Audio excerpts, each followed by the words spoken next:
नमस्कार, स्वागत है आपका एएनबी न्यूज की खास पेशकश न्यूज नाउ में। आपके साथ मैं हूं नवीन पांडे। न्यूज नाउ में आज सबसे पहले बात पीएम मोदी के पोलैंड दौरे की, जिसमें आपको बताएंगे दोनों नेताओं ने साझा बयान में क्या बड़ी बातें की। वहीं दूसरे सेगमेंट आपको बताएंगे मिशन कश्मीर पर गए राहुल गांधी और नेशनल कॉन्फ्रेंस के बीच क्या बातचीत हुई। वहीं आखिरी सेगमेंट आपको बताएंगे कोलकाता की डॉक्टर बेटी के साथ हुई दरिंदगी पर सुप्रीम कोर्ट ने क्यों झकझोर कर रख दिया। तो चलिए बिना किसी देरी के शुरू करते हैं न्यूज नाउ। पोलैंड पहुंचे प्रधानमंत्री नरेंद्र मोदी की यात्रा के अगले दिन गुरुवार को वार्सा चांसलरी में भव्य स्वागत हुआ। वहां पीएम मोदी का उनके समकक्ष पीएम डोनाल्ड टस्क ने स्वागत किया। इस दौरान पीएम मोदी अपने भव्य स्वागत को लेकर पीएम का शुक्रिया करते दिखाई दिए। इसके बाद दोनों नेताओं के बीच आधिकारिक बैठक हुई। बैठक के बाद साझा प्रेस कॉन्फ्रेंस में दोनों नेताओं ने अपने विचार भी रखे और बताया किन किन मुद्दों पर दोनों देशों में सहमत बनी है। पीएम टस्क के साथ पीएम मोदी का साझा बयान। प्रधानमंत्री नरेंद्र मोदी अपनी 2 दिवसीय विदेश यात्रा के दौरान पोलैंड दौरे पर हैं। गुरुवार को पोलैंड दौरे के दूसरे दिन उन्होंने पोलैंड के प्रधानमंत्री डोनाल्ड टस्क के साथ संयुक्त प्रेस वार्ता को भी संबोधित किया। अपने उद्बोधन के दौरान पीएम मोदी ने पोलैंड के साथ भारत के मजबूत संबंधों का बखान तो किया ही, साथ ही इशारों में रूस और यूक्रेन को भी संदेश दे दिया। इस वक्त हमने अपने राजनयिक संबंधों की 70वीं वर्षगांठ मना रहे हैं। इस अवसर पर हमने संबंधों को स्ट्रेटेजिक पार्टनरशिप में परिवर्तित करने का निर्णय लिया है। भारत और पोलैंड के संबंध डेमोक्रेसी और रूल ऑफ लॉ जैसी साझा मूल्यों पर आधारित है। आज हमने संबंधों को एक नई दिशा देने के लिए कई इनिशिएटिव्स की पहचान की है। 2 लोकतांत्रिक देशों के रूप में हमारी पार्लियामेंट के बीच आदान प्रदान को बढ़ावा दिया जाना चाहिए। आर्थिक सहयोग को व्यापक रूप प्रदान करने के लिए प्राइवेट सेक्टर को जोड़ने के लिए काम किया जाएगा। फूड प्रोसेसिंग के लिए क्षेत्र में पोलैंड वर्ल्ड लीडर्स में से है। हम चाहते हैं कि पोलैंड की कंपनियां भारत में बनवाए जा रहे मेगा फूड पार्क से जुड़े भारत में तेज गति से हो रहे शहरीकरण से water treatment, solid waste management, urban infrastructure ऐसे क्षेत्रों में हमारे सहयोग के नए अवसर खुल रहे हैं। Clean coal technology, green hydrogen, renewable energy, artificial intelligence भी हमारी साझी प्राथमिकता के विषय हैं। हम पोलैंड की कंपनियों को make in India and make for the world से जुड़ने के लिए आमंत्रित करते हैं। फिनटेक, फार्मा, स्पेस ऐसे क्षेत्रों में भारत ने अनेक उपलब्धियां हासिल की है। हमें इन क्षेत्रों में अपना अनुभव पोलैंड के साथ साझा करने में खुशी होगी। यूक्रेन और पश्चिम एशिया में चल रहे संघर्ष हम सभी के लिए गहरी चिंता का विषय है। भारत का यह दृढ़ विश्वास है कि किसी भी समस्या का समाधान रणभूमि में नहीं हो सकता। किसी भी संकट में मासूम लोगों की जान की हानि पूरी मानवता के लिए सबसे बड़ी चुनौती बन गई है। हम शांति और स्थिरता की जल्द से जल्द बहाली के लिए डायलॉग और डिप्लोमेसी का समर्थन करते हैं। इसके लिए भारत अपने मित्र देशों के साथ मिलकर हर संभव सहयोग देने के लिए तैयार है। पीएम टस्क ने 70वीं वर्षगांठ को बताया महत्वपूर्ण। वहीं पोलैंड के प्रधानमंत्री डोनाल्ड टस्क ने साझा पत्रकार वार्ता में कहा, आज का दिन हमारे दोनों देशों के लिए बहुत महत्वपूर्ण दिन है। यह हमारे लिए बहुत सम्मान की बात है कि हम अपने देशों के बीच रणनीतिक संबंधों की 70वीं वर्षगांठ मना रहे हैं। बहुत ही महत्वपूर्ण दिन है हमारे दोनों देशों के लिए। हमारे लिए बहुत सम्मान की बात है कि हम भारत के प्रधानमंत्री की मेजबानी कर रही हैं। हमारे दोनों देशों के बीच कूटनीतिक संबंधों के 70वीं वर्षगांठ के अवसर, और वे पिछले भारतीय प्रधानमंत्री की यात्रा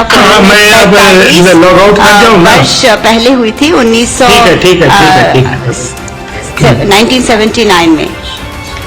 तो ये इस बात का प्रमाण है कि ये यात्रा जो है बहुत ही महत्वपूर्ण है। प्रधानमंत्री जी, बहुत बहुत धन्यवाद आपकी वॉर्सो में उपस्थिति के लिए। और निस्संदेह ये इस बात का प्रमाण है कि हमारे दोनों देश के बीच संबंध बेहतर होते जा रहे हैं। ये पूरे क्षेत्र के लिए बहुत महत्वपूर्ण है और ये अतिशयोक्ति नहीं होगी अगर मैं पूरे विश्व को ये कहूँ कि ये जो बेहतर संबंध है पोलैंड और भारत के बीच, ये हमारे लिए बहुत ही महत्वपूर्ण है कि हम अपने जो पारंपरिक अच्छे संबंध हैं पोलैंड और भारत के बीच, इनको मैं रेखांकित करूं। हमारे देशों के बीच में कोई विवाद नहीं है, कोई संघर्ष नहीं है। हम एक दूसरे को अच्छी तरह से समझते हैं, भौगोलिक दूरी के बावजूद और अलग अलग परंपराओं और इतिहास के बावजूद हम एक दूसरे को अच्छी तरह से समझते हैं। इससे पहले प्रधानमंत्री मोदी ने गुरुवार को पोलैंड के प्रधानमंत्री डोनाल्ड टस्क के साथ मुलाकात की और द्विपक्षीय संबंधों को मजबूत करने के तरीकों पर चर्चा की। मोदी दो देशों की अपनी यात्रा के पहले चरण में बुधवार को पोलैंड पहुंचे थे। पीएम मोदी अपनी इस यात्रा के दौरान यूक्रेन का भी दौरा कर रहे हैं। प्रधानमंत्री मोदी की पोलैंड यात्रा पिछले 45 वर्षों में किसी भारतीय प्रधानमंत्री की पोलैंड की पहली यात्रा है। वार्ता से पहले चांसलरी में मोदी का औपचारिक स्वागत किया गया। Special report NV news. Article 370 हटने के बाद नए जम्मू कश्मीर में पहली बार होने जा रहे विधानसभा चुनाव को लेकर सभी दलों ने कमर कस ली है। इस बीच कांग्रेस अध्यक्ष मल्लिकार्जुन खड़गे और नेता प्रतिपक्ष राहुल गांधी श्रीनगर पहुंच चुके हैं। बता दें, सभी सियासी दलों का मुख्य ध्यान कश्मीर पर केंद्रित है। यही कारण है कांग्रेस का शीर्ष नेतृत्व तैयारियों का अंतिम रूप देने कश्मीर पहुंचा। बुधवार को श्रीनगर पहुंचे राहुल गांधी ने गुरुवार को कांग्रेस कार्यकर्ताओं को संबोधित किया। इस दौरान उन्होंने आश्वासन दिया, आपके सम्मान के साथ कोई समझौता नहीं किया जाएगा। कांग्रेस अध्यक्ष खड़गे की कार्यकर्ताओं से अपील। जम्मू कश्मीर में होने जा रहे विधानसभा चुनाव की तैयारियों का जायजा लेने कांग्रेस का शीर्ष नेतृत्व श्रीनगर पहुंच चुका है। कांग्रेस अध्यक्ष मल्लिकार्जुन खड़गे और नेता प्रतिपक्ष राहुल गांधी कश्मीर में पार्टी कार्यकर्ताओं का मनोबल बढ़ाने गठबंधन तय करने के तहत घाटी पहुँचे हैं। इसी क्रम में गुरुवार को कांग्रेस अध्यक्ष ने कांग्रेस कार्यकर्ताओं को संबोधित करते हुए जोश भरने का भी काम किया। राहुल गांधी ने स्पष्ट कहा कि उनका रिश्ता जम्मू कश्मीर से है, इसलिए हमारी अपेक्षा है कि जम्मू कश्मीर की जनता आने वाले चुनाव में जरूर हमारा साथ देगी, लेकिन आपको पूरी ताकत लगानी पड़ेगी। राहुल जी भी उन्होंने स्पष्ट कहा कि मेरा रिश्ता जम्मू कश्मीर से है। वो सिर्फ चाहना या नहीं चाहना नहीं, मेरा खून का रिश्ता है जम्मू कश्मीर। तो इसीलिए हमारी अपेक्षा है कि जम्मू कश्मीर इस आने वाले चुनाव में जरूर हमारे साथ देगा। पूरी आपको ताकत लगानी पड़ेगी। और ये चुनाव यहाँ पर तो 3 चरण का चुनाव हो रहा है। ये बीजेपी हमेशा तय करती है कि किस जगह से इलेक्शन शुरू करना, किस ढंग से अपने लोगों को चुन के लाना, और उनका सारा गुस्सा कांग्रेस के ऊपर है, दूसरे पार्टियों के ऊपर नहीं है, क्योंकि दूसरे पार्टियां लड़ते ही नहीं और लड़ने वाला एक ही बहादुर शख्स है, वो राहुल गांधी जी। और चुप्पी बोलते रहता, मेरी 56 छप्पन इंच की छाती है, वो है, फलाना है, और 400 पार की आंकड़े लेके आया था, 200 पे सिमट गया। हाँ? और उस व्यक्ति की घमंड टूट गई। और आज, पहले तो ऐसा वैसा ऊपर ही देखता था, नीचे नहीं देखता था। अब देखिए आप ऐसा ऐसा करते रहते। तो मैं इसलिए बता रहा हूं, घमंड नहीं करना। घमंड तोड़ने वाले, डेमोक्रेसी में घमंड को तोड़ने वाले जनता है। तुम कितना भी करो। राहुल गांधी ने दिया भरोसा, वहीं कार्यकर्ताओं को निराशा से निकालने की बात कहते हुए नेता प्रतिपक्ष राहुल गांधी ने कांग्रेस नेताओं और कार्यकर्ताओं को आश्वस्त किया कि उनकी परेशानियों को दूर किया जाएगा और कांग्रेस पार्टी उनके साथ खड़ी है। इस दौरे के माध्यम से राहुल गांधी ने यह भी संकेत दिया कि वे आगामी चुनाव में जम्मू कश्मीर की स्थिति को गंभीरता से लेंगे और पार्टी के कार्यकर्ताओं की मेहनत और सम्मान की रक्षा करेंगे। मैं आपको पर्सनल अपनी बात बताता हूं। मैं लोकतंत्र की रक्षा करता हूं, पूरे देश में करता हूं, रिप्रेजेंटेशन की रक्षा करता हूं, मगर मेरे लिए जो जम्मू और कश्मीर के लोगों के दिल में दर्द है, दुख है, डर है, उसको मिटाना मेरा लक्ष्य है। ये मेरे लिए पॉलिटिकल बात नहीं है, ये और गहरी बात है। जो आपको सहना पड़ता है, जिस डर में आप जीते हो, जो दुख आपको होता है, इसको मैं, खारगे जी, पूरी कांग्रेस पार्टी हमेशा के लिए मिटाना चाहते हैं। चुनाव में नरेंद्र मोदी जी की कॉन्फिडेंस को इंडिया गठबंधन ने खत्म कर दिया। आपने देखा होगा जो पहले नरेंद्र मोदी जी छाती फैला के आते थे, याद है आपको? यूं आते थे, अभी यूं आते हैं।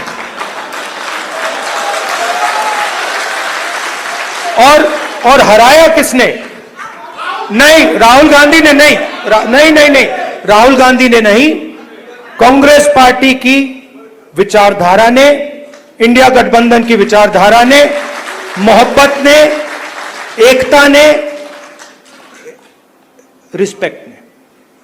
हमने हिंसा से कुछ नहीं किया, गलत शब्द प्रयोग नहीं किए, मगर नरेंद्र मोदी को साफ बता दिया कि आप जो अपने आप को सोचते हो वो नहीं हो। उनकी कॉन्फिडेंस को मैं आपको स्टेज से खुल के बता रहा हूं, उनकी सेल्फ कॉन्फिडेंस को, उनकी साइकोलॉजी को हमने तोड़ दिया है। अगर कॉन्फिडेंस से, निडरता के साथ किसी ने जम्मू कश्मीर में काम किया है तो वो कांग्रेस का कार्यकर्ता है। मैं जानता हूं आप लोगों को क्या सहना पड़ता है, मगर आप कांग्रेस पार्टी का झंडा, कांग्रेस पार्टी की विचारधारा के लिए आप रोज लड़ते हो और जान देने के लिए आप तैयार रहते हो। तो मैंने कर्रा साहब को कहा है, खारगे जी ने भी कहा है कि गठबंधन होगा, मगर कांग्रेस पार्टी के कार्यकर्ता की इज्जत, रिस्पेक्ट मेंटेन करके होगा। सीधी सी बात है, प्यार से होगा, दोस्ती से होगा, मगर हमारा जो कार्यकर्ता है उसकी रिस्पेक्ट के साथ होगा। हमारे जो लीडर्स हैं उनकी रिस्पेक्ट के साथ होगा, क्योंकि आपने अपनी पूरी जिंदगी कांग्रेस पार्टी की विचारधारा की रक्षा करने में, कांग्रेस पार्टी की थिंकिंग को आगे बढ़ाने में दी है। और मैं जानता हूं आपने कितना जोर, कितना कष्ट उठाया है कितना वजन आपने अपने कंधों पे उठाया है। बीजेपी ने राहुल से रुख साफ करने को कहा। उधर राहुल गांधी के जम्मू कश्मीर के दौरे पर केंद्रीय मंत्री जी किशन रेड्डी ने राहुल से अपना स्टैंड साफ करने को कहा। उन्होंने कहा कि नेशनल कॉन्फ्रेंस का जो संकल्प है उसके बारे में सोनिया गांधी और राहुल गांधी को देश की जनता को बताना चाहिए। कांग्रेस पार्टी का 370 के बारे में क्या रुख है? पूरा डिक्लेयर होने दो। डिक्लेयर होने के बाद हमारा स्टैंड तो कल अरुण सिंह जी दिल्ली से बोले हैं। जो नेशनल कॉन्फ्रेंस का जो मैनिफेस्टो है उसके बारे में कांग्रेस पार्टी सोनिया गांधी देश के जनता को बताना चाहिए उनका स्टैंड क्या है। हमारा तरुण सिंह जी कल दिल्ली में से ये बताए, बिल्कुल वो सही बात है। कांग्रेस पार्टी का स्टैंड क्या है आर्टिकल 370 के बारे में, जो डॉक्टर बाबा साहब अम्बेडकर का कॉन्स्टिट्यूशन के आधार पर जम्मू कश्मीर जनता को जो अधिकार नरेंद्र मोदी सरकार दिया गया वो वापस लेना चाहते क्या? जो गरीबों को, ट्राइबल्स को, एम्प्लॉयज को, महिलाओं को, नौजवानों को, गर्ल्स को जो अधिकार दिया गया, इस अधिकार कांग्रेस भी वापस लेने चाहते क्या? जम्मू कश्मीर जनता को फिर जिन्ना कॉन्स्टिट्यूशन के अंदर छोड़ते क्या बताना चाहिए। सर कांग्रेस के लिए लालचुक हैं, क्या कहेंगे? राहुल गांधी लाल चौक पे जाके रात में खाना खाया, किसका देन है? किसके कारण वो इतने रात में जा सके? नरेंद्र मोदी सरकार 10 साल से जो काम किया है इसके कारण से आज लाल चौक में जाते हैं, सिस्टर के साथ मिलके जो फड़िया में घूमते हैं। हार के बावजूद कांग्रेस उत्साहित। दरअसल जम्मू कश्मीर में लोकसभा चुनाव में हार के बावजूद विधानसभा चुनाव में कांग्रेस उत्साहित नजर आ रही है। कांग्रेस मैदानी इलाकों और चेनाब घाटी क्षेत्र में विधानसभा सीटें जीतने पर नजर गड़ाए हुए है। पार्टी नेताओं का मानना है कि बेरोजगारी, बढ़ती महंगाई और विकास की कमी के मुद्दे पर क्षेत्र में बीजेपी के खिलाफ नाराजगी है। इससे पहले मंगलवार को जम्मू पहुंचे प्रदेश कांग्रेस कमेटी के नवनियुक्त अध्यक्ष तारिक हमीद कर्रा ने बताया था, हमारी नीति बिल्कुल साफ है। हम किसी भी पार्टी या व्यक्ति से हाथ मिलाने के लिए तैयार हैं जो बीजेपी और उसकी नीतियों के खिलाफ है। हालांकि नेशनल कॉन्फ्रेंस अध्यक्ष फारूक अब्दुल्ला किसी भी पार्टी के साथ गठबंधन से इनकार करते रहे हैं, लेकिन राजनीति में एक बात तो साफ है कि यहाँ गठबंधन की संभावना हमेशा बनी रहती है। इसलिए किस दल का किसके साथ गठबंधन हो जाए इसको निश्चित नहीं किया जा सकता। Special desk ANB news. वहीं जम्मू कश्मीर में होने वाले विधानसभा चुनाव के लिए कांग्रेस और नेशनल कॉन्फ्रेंस ने गठबंधन पर मुहर भी लगा दी है। इस पर नेशनल कॉन्फ्रेंस के मुखिया फारूक अब्दुल्ला ने कहा, आज मेरा दिल बहुत खुश है, गठबंधन तय हो गया है और आज शाम तक उम्मीदवारों की सूची भी घोषित कर देंगे। कांग्रेस एनसी का गठबंधन फाइनल। जम्मू कश्मीर में अगले महीने होने वाले विधानसभा चुनाव के लिए कांग्रेस और नेशनल कॉन्फ्रेंस का गठबंधन फाइनल हो गया है। नेशनल कॉन्फ्रेंस के प्रमुख और पूर्व मुख्यमंत्री फारूक अब्दुल्ला ने खुद इसका ऐलान कर दिया है। दोनों दलों के बीच सहमति कांग्रेस अध्यक्ष खड़गे और राहुल गांधी के दौरे के दौरान बनी। फारूक अब्दुल्ला ने कहा कि जम्मू कश्मीर के लोग उनके साथ हैं और हम सुनिश्चित करेंगे कि जम्मू कश्मीर का पूर्ण राज्य दर्जा जल्द बहाल हो। देखिए, कांग्रेस और हम इकट्ठे हैं। हम तारिक हमीद साहब भी हमारे साथ हैं और मुझे उम्मीद है कि हमारे लोग हमारे साथ हैं, कि हम लोग भारी अक्सरियत से अल्लाह की मेहरबानी से जीत सकें और लोगों के लिए बेहतरी कर सकें। यहाँ के लोगों ने 10 साल, जितने भी साल हुकूमत नहीं थी, मुसीबतों का शिकार हुए और हम उम्मीद करते हैं कि पूरी रियासत को बहाल किया जाएगा और पूरी ताकत से बहाल किया जाएगा। ये है जो हमारी कोशिश है। कश्मीर में ऐसे भी आरोप लग रहे हैं कि जो राहुल जी ने आज रिमार्क्स किए कि स्टेटहुड को रिस्टोर करेंगे अगर यहाँ हमारी कोalition सरकार बनती है, तो आपको क्या लगता है कि ये इलेक्शन स्लोगन है? मैंने आपसे कहा कि स्टेटहुड हम सबके लिए ज़रूरी है, इसका वादा है और ये स्टेट जो है इसने बहुत बुरे दिन देखे। अल्लाह करे कि सारे इख्तियारात स्टेट को मिले, इसके लिए हम उम्मीद करते हैं और उसके लिए हम लोग हर तरफ से इंडियन अलायंस के साथ खड़े हैं। सर क्या कोई कॉमन मिनिमम प्रोग्राम बनेगा अलायंस को लेकर, क्योंकि देखिए, there is no question of common minimum. Our common program is to fight election, to defeat the divisive forces that exist in the country. PDP की कोई जगह है इस अलायंस में, प्री या postpone? We do not know. Let us first go through the poll, then we will look into these things. Sir आप बोल No doors are closed for anybody. Sir आप बोले रेस्टोरेशन ऑफ 335A पे national conference जो है कानूनी आपने लड़ाई हमारा जारी रखेगी, अब कांग्रेस इसमें मुझे ये आपके साथ बताइए है? साहब, आपके सामने हमारा मैनिफेस्टो है, उसके बाद भी फिर ये सर सवाल वही पूछ रहा हूँ, कांग्रेस इसमें आपके साथ है? सुनिए साहब, ये सवाल आप कांग्रेस से पूछिए. हमारा ये है और फर्स्ट ऑब्जेक्टिव हमारा ये है. सर कश्मीर में कांग्रेस को कितनी सीट्स मिली इस अलायंस में और नेशनल? आप देख लेंगे, कोई ज्यादा दूर नहीं है. अभी कुछ दिन ठहर जाइए, पहला फेज आपके सामने आ जाएगा, फिर सेकंड फेज आ जाएगा, फिर थर्ड फेज आ जाएगा. जो फेज वाइज आप रिलीज यहाँ सर आप चुनाव लड़ रहे हैं? आप चुनाव लड़ रहे हैं? सर आपने कहा था कि आप अभी जो है रिटायर नहीं, आप सीएम बन सकते हैं, तो क्या वो हम देख सकते हैं आगे? देखिए, ये सवाल मत कीजिए. चलिए ना, बेहतर है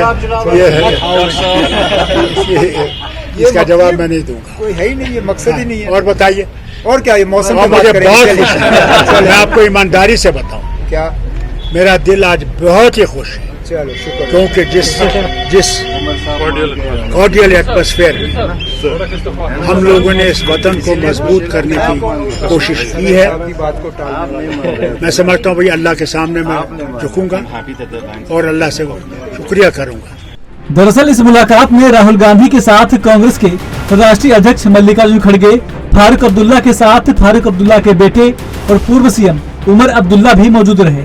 राहुल गांधी ने भी आज ही श्रीनगर में प्रेस कॉन्फ्रेंस की थी, जिसमें उन्होंने बताया था कि जम्मू कश्मीर को पूर्ण राज्य का दर्जा दिलाना कांग्रेस और इंडिया गठबंधन की प्राथमिकता है और यही बात इस गठबंधन के लिए पहली शर्त भी थी. बता दें कि कांग्रेस और नेशनल कॉन्फ्रेंस ने लोकसभा चुनाव में भी गठबंधन किया था. नेशनल कॉन्फ्रेंस ने कश्मीर की 3 सीटों पर चुनाव लड़ा था, जबकि कांग्रेस ने जम्मू की 2 सीटों पर प्रत्याशी उतारा था, लेकिन वह एक भी सीट नहीं जीत पाई थी. Special report NB news. Kolkata में हुए डॉक्टर के साथ रेप और हत्या के मामले से देश सन्न है. देश को हिला देने वाली इस घटना की गूंज देश की सर्वोच्च अदालत तक भी पहुंच गई. केस का सतह संज्ञान लेकर सुप्रीम कोर्ट में सीजीआई की अगुवाई वाली बेंच ने गुरुवार को सुनवाई की. शीर्ष कोर्ट ने इस दौरान डॉक्टर से काम पर लौटने की भी अपील की और साथ ही भरोसा दिया कि अस्पतालों में उनकी सुरक्षा सुनिश्चित की जाएगी.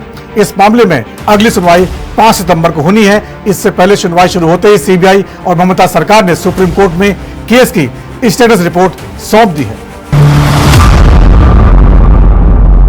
पूरे देश को स्तब्ध कर देने वाली कोलकाता रेप की घटना पर सुप्रीम कोर्ट में अहम सुनवाई हुई. कोलकाता के मशहूर आरजी कर मेडिकल कॉलेज अस्पताल में एक महिला ट्रेनी डॉक्टर के साथ हुई शारीरिक दरिंदगी के बाद जघन्य हत्या के मामले में देश की सर्वोच्च अदालत को भी झकझोर कर रख दिया है. 31 वर्षीय ट्रेनी डॉक्टर से रेप और उसकी हत्या के मामले की जांच पर उठ रहे सवालों के बाद सुप्रीम कोर्ट इस मामले पर स्वतः संज्ञान लेकर सुनवाई की है. अदालत ने इस दौरान डॉक्टर से काम पर लौटने की अपील की और साथ ही आश्वासन दिया कि अस्पतालों में उनकी सुरक्षा सुनिश्चित की जाएगी. आज सुप्रीम कोर्ट में जो हियरिंग हुई है, इसमें मेन जो मुद्दा डिस्कस किया गया वो है स्टेटस रिपोर्ट और इन्वेस्टिगेशन रिपोर्ट, टाइमिंग, कब आपका एफआईआर फाइल हुई, पोस्टमार्टम रिपोर्ट एक्सेट्रा एक्सेट्रा. तो उसके लिए फिर से मैटर 5th को लगा है.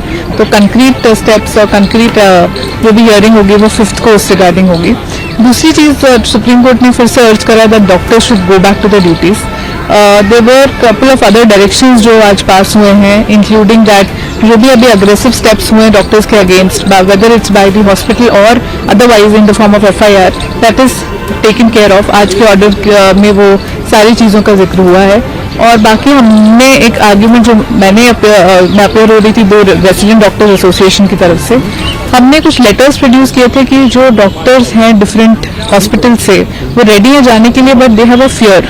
उनको लगता है कि नहीं हम जाएंगे वहाँ पर तो there will be a huge this thing, danger to our life. तो कुछ interim protection like CCTV and distress call facility वो प्रोवाइड होना चाहिए. तो that supreme court has accepted and the matter they have directed the health secretaries to meet the chief secretary and find out a solution. So they will have to do this in a period of 1 week. So अब matter 5 सितंबर को लगा है. CJI की doctors से appeal. CJI DY Chandrachud ने doctor से appeal करते हुए कहा कि हम हर तरह की कार्रवाई से संरक्षण देंगे, आप काम पर लौटिए. सीजेआई ने कहा न्याय और चिकित्सा को रोका नहीं जा सकता. क्या हम भी काम छोड़कर सुप्रीम कोर्ट के बाहर बैठ सकते हैं? 13 दिन से एम्स के डॉक्टर काम पर नहीं हैं. यह सही नहीं है. दूर दूर से मरीज आते हैं. हमने डॉक्टर्स की सुरक्षा के लिए नेशनल टास्क फोर्स बनाया है. डिस्ट्रेस कॉल सिस्टम बनाने जैसे सुझाव आज हमें दिए गए. टास्क फोर्स इस तरह के सभी सुझावों पर गौर करे. ऐसी प्रक्रिया 30 सालों के करियर में नहीं देखी. सुनवाई के दौरान जस्टिस पारदीवाला ने पश्चिम बंगाल सरकार की कार्यशैली पर सवाल उठाए. उन्होंने राज्य सरकार की ओर से पेश हुए वरिष्ठ अधिवक्ता कपिल सिब्बल से कहा, आपके राज्य द्वारा अपनाई गई पूरी प्रक्रिया ऐसी है जो मुझे अपने 30 वर्षों के कार्यकाल में कभी देखने को नहीं मिली. पहली बात, क्या यह सच है कि यूडी 10:30 पर दर्ज की गई थी? दूसरी बात, यह सहायक अधीक्षक नॉन मेडिकल कौन है? उसका आचरण भी बहुत संदिग्ध है. उसने ऐसा व्यवहार क्यों किया? सीबीआई ने सौंपी स्टेटस रिपोर्ट. इससे पहले आरजीकर मेडिकल कॉलेज में महिला डॉक्टर की दुष्कर्म के बाद हुई हत्या के मामले में स्टेटस रिपोर्ट सुप्रीम कोर्ट में पेश कर दी. रिपोर्ट में सीबीआई ने बताया कि कोलकाता के आरजीकर मेडिकल कॉलेज मामले में अपराध स्थल से छेड़छाड़ की गई. इस पूरे मामले में लीपापोती की कोशिश की गई. सीबीआई ने अंतिम संस्कार के बाद एफआईआर दर्ज किए जाने पर भी सवाल उठाए. बता दें, सुप्रीम कोर्ट ने बीती 20 अगस्त को स्वतः संज्ञान लेकर आरजीकर मेडिकल कॉलेज की घटना पर सुनवाई की थी. इसी सुनवाई के दौरान कोर्ट ने सीबीआई और बंगाल सरकार से घटना की जांच पर स्टेटस रिपोर्ट अदालत में जमा करने का निर्देश दिया था. Special report NV news. और न्यूज नाउ में आज इतना ही. वक्त थोड़े से ब्रेक का है. ब्रेक के बाद भी खबरों का सिलसिला जारी रहेगा.